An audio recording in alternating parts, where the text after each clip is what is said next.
Pelo sinal da Santa Cruz, livrai-nos Deus, nosso Senhor, dos nossos inimigos. Em nome do Pai, e do Filho e do Espírito Santo. Amém. Meu Senhor e meu Deus, creio firmemente que estás aqui, que me vês, que me ouves. Adoro-te com profunda reverência. Peço-te perdão dos meus pecados e graça para fazer com fruto este tempo de oração. Minha Mãe Imaculada, São José, meu Pai e Senhor, meu anjo da guarda, intercedei por mim.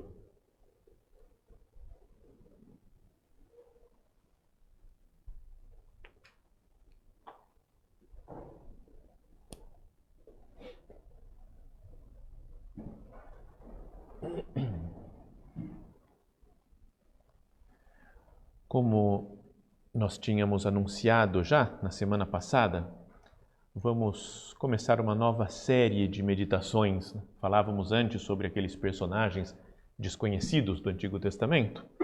E agora a nova série vai nos ajudar a meditar sobre os salmos que aparecem na Sagrada Escritura. Vamos ver alguns. A minha ideia era procurar cada dia, cada meditação, pensar em um salmo, ler o salmo, explicar o contexto histórico, por que foi escrito e tirar consequências espirituais, para a nossa vida. Então a ideia é que a gente procure, cada um de nós, fazer oração mesmo, usando as palavras do salmo. As palavras de Deus, porque o salmo está na Bíblia, e toda a Bíblia, toda a Sagrada Escritura, é palavra de Deus.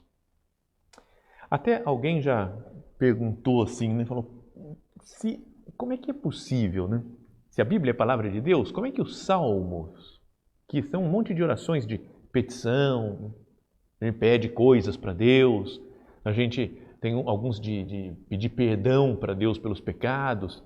Você fala, como assim? Deus está pedindo perdão para Ele mesmo? Deus está pedindo algumas coisas, umas graças para Ele? Parece estranho, que os salmos dentro da Bíblia sejam também palavra de Deus. Mas a explicação é que são palavras que Deus põe na nossa boca para que nós nos dirijamos a Ele com essas palavras. É quase como se Deus falasse, essa daqui é a oração perfeita. Assim como Ele ensinou o Pai Nosso, Jesus, fala, quando rezardes, dizei, Pai Nosso que estás no céu, santificado seja o vosso nome. Ele colocou as palavras na boca das pessoas, falou assim, é assim que se reza de uma maneira correta. Então, se os salmos estão na Bíblia com essa função de ser tema de oração, acho que é bom que a nossa oração nesses tempos de meditação, de nossa conversa com o Senhor aqui, seja apoiada nos salmos. Por isso, vamos fazer algumas meditações assim. Os salmos são 150, não vão ser 150 meditações, fiquem tranquilos também, porque chega uma hora que já ninguém aguenta mais falar sempre, toda vez sobre o salmo. É preciso fazer umas pausas, assim, fazer as famosas temporadas com alguns episódios. Bom, queria antes de falar de um salmo que vamos falar hoje, queria fazer uma introduçãozinha explicando um pouco o que são os salmos, o contexto, a história. Então, o salmo, a palavra original dele, o modo como são designados em hebraico, todos eles foram escritos em hebraico, é Tehillim, que significa louvor, ou prestar honra a alguém, ou seja, uma oração, um louvor a Deus. Depois a tradução no grego ficou psalmoi, que é de onde a gente tira o nome salmo.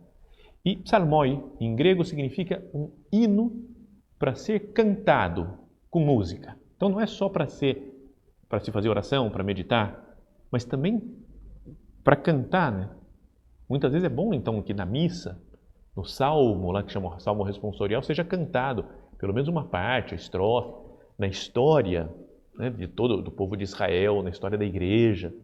Sempre se cantou salmos. Até a propaganda aí que eu vi que foi enviada para o pessoal, está escrito salmos, meditações sobre os salmos, e no fundo da letra lá do salmo tem umas partituras musicais de alguns salmos. Tá? Então essa é a ideia, que nós vejamos como uma oração de louvor e um hino para se cantar a Deus, né? Para se louvar a Deus cantando. Mas agora os salmos, eles têm vários tipos, né? Tem vários estilos. Tem salmos de louvor, diretamente, que fica louvando a Deus. Outros são salmos penitenciais, né? Para pedir perdão. O famoso salmo de Davi, né? Depois de pecar, o salmo 51, né? Que ele fala, tem piedade de mim, Senhor, segundo a vossa grande misericórdia, a vossa grande compaixão. Tem salmos de petição, súplica, boa parte, né? De as pessoas pedindo coisas para Deus. Salmos sapienciais, né? Ou de sabedoria, que ensinam coisas. Tem salmos messiânicos, se chamam assim por falarem do Messias, né? Falarem de Cristo. Todos os salmos, no fundo, falam de Cristo, né? Porque estão no Antigo Testamento como que preparando o Novo Testamento, né? Preparando para Cristo. Então podíamos pensar que é Jesus, como Jesus é quem está rezando todos os salmos são dirigidos a ele também. Mas tem alguns que são especialmente messiânicos, que falam mais claramente do Messias que vai chegar, o Salvador. E tem salmos de ação de graças, né, de vários outros tipos. E talvez nas nossas meditações vamos pegando salmos de estilos diferentes, né, para que abranjam toda a nossa vida. Os salmos, eles têm essa característica. Eles mexem conosco em todos os aspectos da nossa vida. Não é só uma coisa.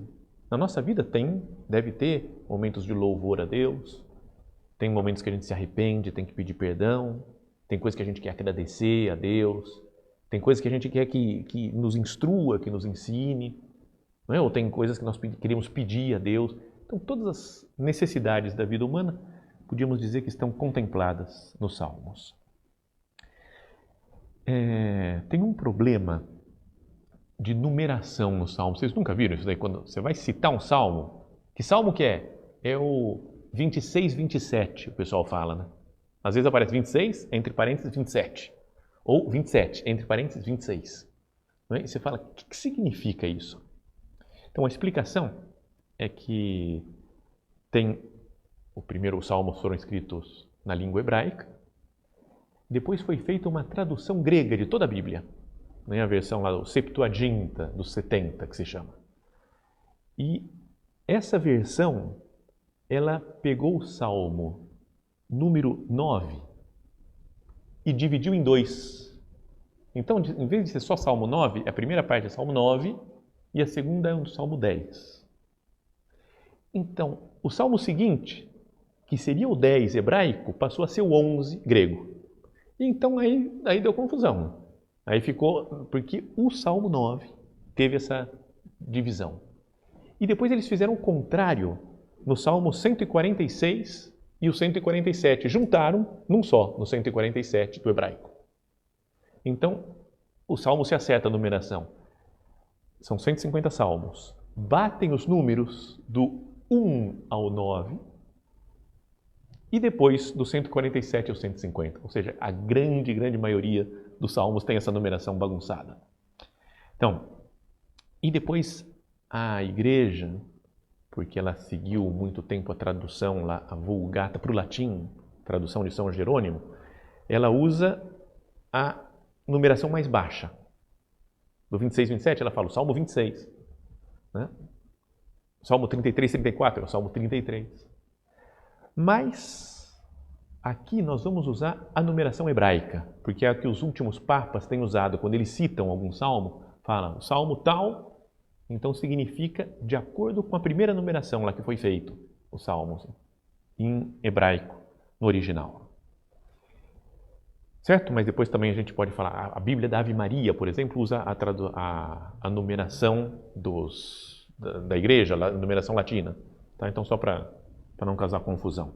Talvez a gente vá falando também, esse daqui é o Salmo, chega de explicação disso, já deu. Os Salmos, quem é que foi que escreveu?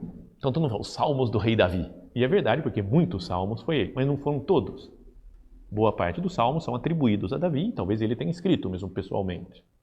Mas outros, pelo estilo, pela história que conta, são anteriores, uns 200 anos antes de Davi. Lá para 1200 antes de Cristo, mais ou menos. E outros foram escritos muito depois do exílio da Babilônia, perto do ano 200 a.C. Então, tem um arco de mais ou menos 1000 anos, de menos 1200 para menos 200, né, tudo antes de Cristo, e foram assim escritos os salmos. Bom, então essa é a introdução, né, que eu queria fazer, e lembrar de uma frase de São José Maria, que ele fala em Caminho, que ele diz assim: a tua oração deve ser litúrgica. Oxalá te afeiçoes, seria bom, né? Tomara, né? Seria uma coisa boa que te afeiçoes a recitar os salmos e as orações do missal em vez de orações privadas ou particulares. É bom, cada um tem as suas orações particulares, pessoais, pode compor as suas orações, mas que bom seria se nós aprendêssemos a rezar com os salmos, né? Com as orações que a igreja inteira reza e que os judeus todos rezam. Então nos sentiríamos muito mais unidos a toda a comunidade cristã, a toda a comunidade humana. Então, essa é a ideia dessas nossas meditações. E hoje queria, então, meditar sobre um salmo que não vai estar na ordem, né? Ordem numérica, né? Essa sequência de meditações. Queria um que é breve, porque já fizemos uma introdução longa aqui, quase metade da meditação de introdução, então tem que ser um salmo breve, mas um que me deu ideia, porque escutei uns judeus cantando esse salmo, e pareceu tão bonito que eu falei, vamos fazer uma série de meditações sobre o salmo. E é o salmo número 127, ou 126 da outra numeração, né, latina, mas no original hebraico, 127. E começa assim dizendo, canto das peregrinações, ponto. Que alguns salmos estão agrupados lá num pedaço do saltério, né, que é o conjunto dos salmos, e que os judeus rezavam na peregrinação para Jerusalém. Então, um momento especial para os judeus. Estão caminhando, indo para a cidade santa, e no caminho vão recitando, vão cantando esses salmos. Esse daqui é um deles. E depois, então, fala canto das peregrinações, ponto, de Salomão, ponto. Parece que tem 2 salmos que foi o Salomão que escreveu e esse é um deles. E aí começa o texto conhecido, né, de acho que praticamente todos. Se o Senhor não edificar a casa, em vão trabalham os que a constroem. Se o Senhor não guardar a cidade, em vão vigiam as sentinelas. Inútil é levantar-se antes da aurora e atrasar até alta noite o vosso descanso para comer o pão de um duro trabalho, pois Deus o dá aos seus amados até durante o sono. Vede, os filhos são um dom de Deus. É uma recompensa o fruto das entranhas. Tais como as flechas nas mãos do guerreiro, assim são os filhos gerados na juventude. Feliz o homem que assim encheu a sua aljava, não será confundido quando defender a sua causa contra os seus inimigos à porta da cidade. Termina assim, breve o salmo. Tem uma primeira parte que fala isso daqui, se o Senhor não edificar a casa, em vão trabalhos que a constroem, não é inútil levantar-se antes da aurora, não é de trabalhar duro, não é porque Deus dá aos seus amados o alimento até durante o sono. Depois, muda totalmente o tema, parece, né? Começa a falar, os filhos são um dom de Deus. Isso daqui, né? Tais como as flechas na mão do guerreiro, assim são os filhos gerados na juventude. É até um texto que pode ser usado nas cerimônias de casamento. Em geral, aqui entre nós, fecha parênteses, entre nós, as mulheres não gostam muito desse texto. Porque fala isso daqui, né? Assim são os filhos gerados na juventude, feliz o homem que assim encheu a sua aljava. Não será... Fala, cara, meus filhos, como se fossem flechas na minha aljava, e um monte de filhos. Depois fala dos rebentos de oliveira, em outros... Não. Tem mulher que fala, não quero saber de tanta complicação, tanto problema. Bom, parecem 2 temas totalmente diferentes, né? Um que Deus protege, guarda a cidade, constrói a casa. E depois, segunda parte, filhos. Fecundidade para o marido e para a mulher. Poderia, dizem alguns, né, estudiosos, que poderia até entrar entre os provérbios esse salmo aqui, né, que são frases assim sabedoria, né? E o Salomão parece que é autor de muitos dos provérbios, então poderia, mas está lá no Salmo. Mas pensando com calma, estudando, né, a fundo, muitos estudiosos chegaram à conclusão de que esse salmo não é dividido em duas partes, assim, não é que não tem nada a ver a primeira com a segunda parte. Então, algumas explicações, né, se a gente fosse lá no original ler, a palavra construtores que aparece, né, se o Senhor não construir a cidade, em vão trabalham os construtores, né? Se diz bonahu em hebraico. E na segunda parte fala dos filhos, que são banim. Então são duas palavras muito parecidas. Se você coloca junto, e se pudéssemos ler em hebraico, ia ver que tem uma certa continuidade literária, né, esse salmo. Depois o salmo começa com a cidade, né, de proteger a cidade, defender a cidade, e termina com a cidade também. Fala, o homem que tem os seus filhos vai defender, vai ter muita gente para defender nas portas da cidade. As duas partes começam com Deus, né, com uma lei geral sobre Deus. Deus que constrói a casa, ou Deus é que dá os filhos são dons de Deus. Tá? Então tem uma relação entre essas duas partes. Podíamos dizer que esse salmo é um salmo de sabedoria, né? Salmo sapiencial, porque ele transmite ensinamentos sábios. Mostra como Deus está envolvido naquilo que nós falávamos em todas as situações da vida. Na proteção, na construção de uma casa, na proteção de uma cidade, na geração dos filhos, na descendência. E ainda se diz, né, quem estuda, né, a Sagrada Escritura, que esse salmo pode ter sido originalmente composto, né, escrito para um rei. Falando para o rei, né, fica tranquilo, para proteger a cidade, Deus está cuidando. E então até os filhos, nesse caso, são não só os filhos biológicos gerados por um rei, mas todos os seus súditos. Estão falando, os súditos são um dom de Deus, né? Deus deu essas pessoas para o rei cuidar, para o rei governar. E se são muitos, ele tem muita gente para defender a cidade. Né? Tudo como dom de Deus. Bom, então essa é a ideia desse salmo, né? A explicação. Mas queria que nós pensássemos, né? Fôssemos agora procurando tentar aplicar alguma coisa para a nossa vida, né? dessa passagem da Sagrada Escritura. Se o Senhor não edificar a casa, em vão trabalham os que a constroem. Se nós pensamos materialmente, né, fisicamente, colocar um tijolo em cima do outro para edificar uma casa, não tem muito sentido. Né? Não é que a gente fala, agora eu vou ficar aqui olhando para esse monte de tijolos, ver se Deus faz alguma coisa. Se Deus constrói, vai colocando cimento, vai colocando tijolo, mais cimento e tijolo e constrói a casa. Mas a ideia também, o sentido de casa, pode ser entendido como dinastia. Como falar, a casa de Davi. Não é a casa onde Davi morava só. A casa de Davi é a história de todo o povo, os descendentes de Davi. Então Deus ajuda na construção da casa e na proteção da cidade. Se o Senhor não edificar a casa, em vão trabalham os que a constroem. Se o Senhor não guardar a cidade, em vão vigiam as sentinelas. Como que uma explicação da construção interior que cada um deve fazer. E quantas vezes nós achamos que a obra de santificação nossa, o nosso crescimento espiritual, é questão de esforço nosso só. Né? Não existiam, na época lá de Santo Agostinho, os pelagianos, que era gente que achava que não precisava da graça para se salvar. Fala, eu me esforço, me empenho e chego lá.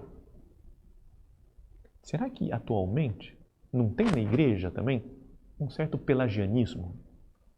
Vamos lá, vamos organizar bem a vida espiritual, agora vai fazer assim, vou fazer isso daqui, agora com esse outro negócio. aqui eu estou nessa morada, agora eu vou para outra, se eu fizer isso daqui, vou subir para a terceira morada, agora é só conseguir mais essa penitência mais forte aqui, quarta morada, e eu... Será que é assim, né, na vida espiritual? O Salmo deixa muito claro, se o Senhor não edificar a casa, em vão trabalham os que a constroem. Obra da graça de Deus. Se o Senhor não guardar a cidade, em vão vigiam as sentinelas. Quero vigiar a minha cidade, a minha casa, a casa da minha alma. Calma, tem que vigiar e orar. E falou Jesus, cuidado, vamos tomar... Achando que eu tenho que colocar as minhas barreiras humanas. Se o Senhor não guardar a cidade, em vão vigiam as sentinelas. Inútil levantar-se antes da aurora e atrasar até alta noite o vosso descanso para comer o pão de um duro trabalho. E quanto tem disso, né, na sociedade que nós vivemos? Sempre na correria. Parece que eu tenho que acordar cedo, tenho que trabalhar, tenho que fazer isso daqui, vou dormir tarde porque fico preocupado com tantas coisas. Pois Deus dá o alimento aos seus amados até durante o sono. E depois vem toda essa parte que fala dos filhos, né, como um dom de Deus. Será que isso daqui que nós falávamos, né, esse salmo sapiencial, um salmo que nos dá sabedoria, não é porque ele faz realmente entender o que importa nessa vida? A sociedade atual em que nós vivemos está, diria, diretamente contra o que o Salmo ensina. Porque o que tem no mundo é correria e preocupação, por um lado. Está todo mundo super agitado, ansioso, tenso, preocupado com as coisas, com os trabalhos, com as responsabilidades, com as coisas que tem que fazer. É algo muito, muito comum. A gente vê o dia inteiro as pessoas que não têm tempo para as coisas, porque tem que correr, tem que trabalhar, tem que fazer. Primeira parte do Salmo. E a segunda, poucos filhos. Não vamos ter muito filho, porque o mundo está complicado, não está fácil. Antigamente era outra história. Dava para ter muito filho, mas agora a coisa está muito difícil, muito complicado, o mundo está um perigo. E não se vê os filhos como bênção de Deus. Vede, os filhos são um dom de Deus. Está escrito na palavra de Deus, o Salmo, dizendo claramente, os filhos são dom de Deus. E não se entende assim como dom toda a história de aborto, de querer desprezar um dom de Deus, matar uma vida, ou o não desejar filhos, porque eu não vejo como nascer um filho como um dom de Deus. Ou então também quando eu quero demais, né? E as pessoas que não podem ter filhos e fazem todo tipo de inseminação artificial e bebê de proveta e recorrem a todas as coisas da tecnologia, porque não aceitam não receber esse dom de Deus. Aí podíamos dizer, já não é mais dom. Se no meu aniversário eu falo, você é obrigado a me dar presente, senão eu acabo com a tua vida. Você fala, cara, meu presente, meu dom para você. Não é dom, né? Então, quem exige de Deus que tenha um filho, não está reconhecendo também como dom. E não é que na nossa sociedade vivemos assim, dessa maneira? Queria ler um comentário que fez um estudioso desse salmo, um americano. Tem um estilo meio americano, até de ser, de falar e tudo, meio estadunidense. Mas que acho que pode nos fazer meditar, né? E aplicar mais diretamente na nossa vida. Falava assim, quando os filósofos discutem sobre assuntos políticos de um Estado, eles falam com habilidade consumada sobre tudo o que é necessário para ser conhecido sobre esse assunto, exceto uma coisa, omitem o ponto principal, a necessidade de que Deus estenda a mão para eles, ou melhor, faça uso deles como seus instrumentos. Isso tinha falado o Papa já há muitos anos atrás, dessas pessoas que estão discutindo, não dão uma opinião, não, eu acho isso daqui, eu acho isso daqui, eu acho isso daqui. E se um deles dá um argumento, não, mas Deus diz que tal... Não, pera. Vamos ser realistas, peraí, vamos deixar por enquanto, vamos deixar Deus fora dessa história. Ele falou, se eu tiro Deus da história de qualquer coisa humana, estou deixando de ser realista, porque Deus é real. E Deus atua, de fato, na nossa vida. Então, às vezes, também filósofos, pensadores, políticos, tomam atitudes sem considerar Deus, olhando simplesmente de um ponto de vista humano as coisas. Vamos nos dar bem com todo mundo, coisa boa, né? Mas parece que Deus não existe. Vamos fazer vamos ser amigo de todo mundo, vamos tratar com paz. São ideias cristãs, ideias verdadeiras. Mas onde entra Deus nesse meu raciocínio? Então, continuava esse autor, o mesmo acontecerá com os sociólogos da família, gente que estuda a família. Né? Se deixarmos Deus fora de consideração, não entenderemos a cidade ou a família, nem seremos capazes de trabalhar para a sua edificação. Fala aqui de construção de casa e de cidade, né? Proteção da cidade, e construção de uma família. Que Deus é que faz as coisas. Se eu tiro Deus da história, eu estou perdendo o que é o referencial. Né? Mas notamos, dizia ele, que a preocupação com a casa e a cidade introduz um ponto mais geral. As duas seções do Salmo se combinam para apresentar uma mensagem simples ao homem que carrega o fardo da responsabilidade por sua família, pelos seus negócios. E aí ele dizia, relax, relaxe, descansa.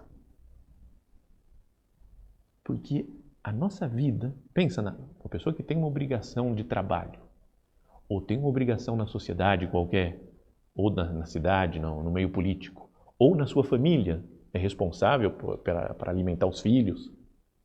Às vezes não tem um momento de descanso, porque acha que tudo depende dele. Da sua força, do seu empenho, da sua capacidade. Relaxe. Porque é Deus que cuida. Não adianta levantar cedo e dormir tarde. Se Deus não edifica a casa, em vão trabalham os que a constroem. Nos Estados Unidos, diz aqui o homem, as pessoas dormem cada vez menos para poder fazer o seu trabalho e incorrem cada vez mais em um déficit de sono que gera doenças, acidentes. Aparentemente, este não é um problema só norte-americano. Os comentaristas do Salmo se apressam em assegurar a seus leitores que ele não implica um apoio à preguiça. Quando vai comentar, fala, não é que esse Salmo está favorecendo a preguiça. Tem que trabalhar, mas Deus cuida. E aí ele diz, quando comentaristas ou pregadores reafirmam às pessoas que um texto não deve ser considerado tão radicalmente, é um sinal de que ele tem algo importante a dizer nesse texto. Os comentaristas, é claro, são pessoas que acordam cedo e ficam acordadas até tarde em seu trabalho, como se fosse crucial para o reino de Deus e também para suas carreiras, o seu trabalho. Então, sério, isso daqui eu penso para a vida de padre, minha vida. Eu tenho que acordar cedo, porque eu tenho que rezar muito, tenho que trabalhar muito, tenho que atender todo mundo, e tenho que dar muitas palestras, porque Cristo é assim, porque eu tenho que me doar às pessoas, porque se eu não fizer isso, o cristianismo não vai para frente. Você fala, opa, tem alguma coisa de errado. Né? O cristianismo existiu 2000 anos antes de eu nascer. Não é o meu esforço só que faz isso? E é uma lição, porque esses dias fiquei até meio doente, até meio dei uma pifada de tanto trabalho, de tanta coisa. Eu falei, calma, será que sou eu que tenho que fazer? Por isso esse salmo mexe comigo. E o Senhor não edifica a casa, em vão trabalhos que a constroem. Se o Senhor não protege, não guarda a cidade, em vão trabalham os sentinelas, né? Vigiam os sentinelas. O texto, continua esse autor, nos confronta em nossas pretensões de que o nosso trabalho é indispensável. É um confronto. Será que é indispensável o que eu estou fazendo mesmo? Eu sou fundamental para a história do mundo, da humanidade? E nos convida a descansar, a se abandonar em Deus. Devemos estar vigilantes contra, e aí ele cita uma passagem que talvez, acho que é de Santo Hilário, padre da igreja lá dos primeiros séculos. Devemos estar vigilantes contra a irreligiosa solicitudo pro Deo. É uma solicitude por Deus, mas irreligiosa. Não é? Seria uma espécie, entre aspas, uma ansiedade blasfema de fazer a obra de Deus. Eu quero fazer por Deus, mas não estou confiando em Deus. Acho que sou eu que faço. Irreligiosa solicitudo pro Deo. Uma solicitude sem religião, sem fé por Deus. No contexto da sociedade ocidental, é extraordinário pensar que a família pode funcionar da forma aqui pressuposta. Seria bom pensar que a igreja poderia modelar uma forma alternativa de ser humano e ser família, como o Salmo aponta. Não é importante pensar isso? A preocupação, não, tem que trabalhar, tem que fazer coisa, não pode ficar parado, tem que trabalhar. Esse Salmo nos faz perguntar, será? Será que eu não tenho que confiar mais em Deus e deixar que Ele atue? E esse discurso de, não, agora a sociedade está difícil, não pode ter muito filho, vamos ter consciência, prudência, vamos ser gente responsável. Será? Será que não se pode ter mais filhos e confiar mais em Deus, porque são dom de Deus? Então que esse salmo mexa conosco, no sentido de nos abandonarmos mais nas mãos de Deus, deixar que Ele trabalhe e talvez façamos coisas muito maiores, muito mais maravilhosas, se deixarmos Deus atuar. Então vamos pedir ao Senhor que esses salmos que nos propomos meditar nos trabalhe na nossa alma e nos transforme. Que Maria Santíssima, que dela se podia aplicar também todos os salmos pela sua íntima união com Cristo, nos ajude nessa nossa meditação.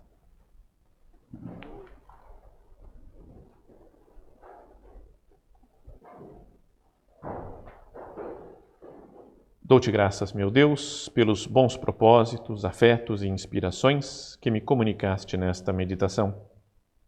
Peço-te ajuda para os pôr em prática. Minha Mãe Imaculada, São José, meu Pai e Senhor, meu anjo da guarda, intercedei por mim.